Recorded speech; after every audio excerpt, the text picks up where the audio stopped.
가 커질 거라며 신속한 파면 결정을 촉구했습니다.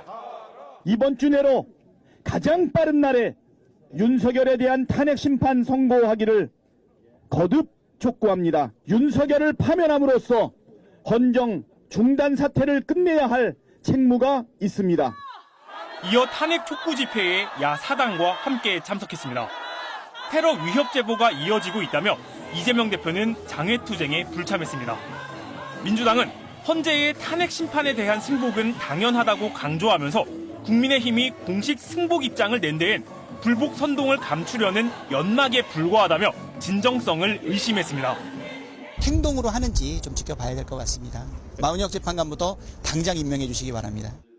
미국 에너지부의 민감국가 분류는 정부의 무능과 비상계엄이 초래한 외교 참사라고 비판했습니다. 대통령 파면 필요성이 또 한 번 확인됐다고 주장했습니다. 한미 동맹이 최초로 퇴보하고 뒷걸음치고 다운그레이드 되는 친위 쿠데타를 위해서 동맹을 배신한 결과입니다. 민주당은 탄핵 선고일까지 장외 총력전을 이어갈 계획인데 오늘은 시민사회 단체와 함께 긴급 시국 선언문을 발표하는 등 공동행동에 나서기로 했습니다. KBS 뉴스 오대성입니다. 미국이 예고한 상호관세가 예정대로 4월 2일 발표될 것 같습니다. 지난주 미국으로 건너간 정인교 통상교섭본부장이 면제를 요청했지만 긍정적인 답은 못 들었습니다. 김채린 기자입니다. 미국 무역대표부 대표 등과 통상협의를 마치고 어제 저녁 귀국한 정인교 산업부 통상교섭본부장. 미국이 다음 달 2일 예정대로 상호관세를 발표할 걸로 보인다고 밝혔습니다. 미국으로서는 무역수지 적자를 줄여나가야 하고 근본적으로는 상호관세를 도입해 적자폭을 줄이겠다는 입장에 변함이 없다는 것을 확인했다는 겁니다. 미국 트럼프 대통령이 관세를 직접 챙기기 때문에 현재로서는 대통령의 정책이 그대로 실행될 가능성이 높다고 판단된다고 덧붙였습니다. 미국 정부의 보호무역 조치와 관련하여 보다 구체적인 동향을 파악할 수 있었으며 오는 4월 2일에 예정대로 상호 관세가 부과된다는 전제하에 정 본부장은 미국과의 협의에서 자동차 관세나 쇠고기 수입 문제 등 품목을 특정해서 논의한 대목은 없다고 밝혔습니다. 다만 미국 측이 한국의 위생, 검역 정책이나 기술 규제 등 비관세 장벽을 특정해 언급했다고 설명했습니다.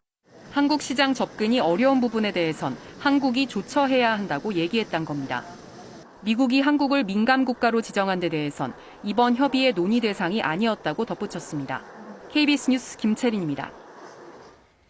루비오 미 국무장관은 상호 관세 후에 나라별로 새로운 양자 협상이 진행될 거라고 밝혔습니다. 한미 FTA도 예외가 아닐 거라는 전망입니다. 박석호 기자입니다. 미국이 전 세계 무역 상대국들과 교역의 기준선을 재설정할 것이라고 마코 루비오 미 국무장관이 밝혔습니다. 루비오 장관은 현지 시각 16일 미국 CBS 방송 인터뷰에서 이같이 밝히며 국가들과의 잠재적인 양자 협정 체결도 언급했습니다. But right now it's not fair. We're going to reset the baseline and then we can enter into these bilateral agreements potentially with countries so that our trade is fair. 이런 발언은 미국이 다음 달 2일 상호 관세를 부과한 이후 새로운 무역 협정 체계를 추진하겠다는 뜻으로 풀이됩니다. 루비오 장관은 또 상호 관세가 모든 국가들에게 적용될 것이라고 강조하기도 했습니다. And so this is a global. It's not against Canada, it's not against Mexico, it's not against the EU, it's everybody. 따라서 상호 관세 부과 이후 체결될 새로운 무역 협정 대상에는 한국과 미국 간 자유무역 협정, 한미 FTA도 예외가 될 수 없다는 전망이 나옵니다. 한미 FTA는 트럼프 대통령 집권 1기 때 한 차례 개정된 바 있는데 다시 개정될 가능성이 커진 겁니다. 루비오 장관은 현재의 국제무역 상황이 미국에 매우 불리하고 상대 국가에게만 유리하다는 점을 강조하기도 했습니다. 그러면서 미국이 관세와 무역 협상에서 관심을 두는 핵심 산업들을 지목했습니다. There are critical industries like aluminum, like steel, like semiconductors, like automobile manufacturing that he rightfully believes, President Trump rightfully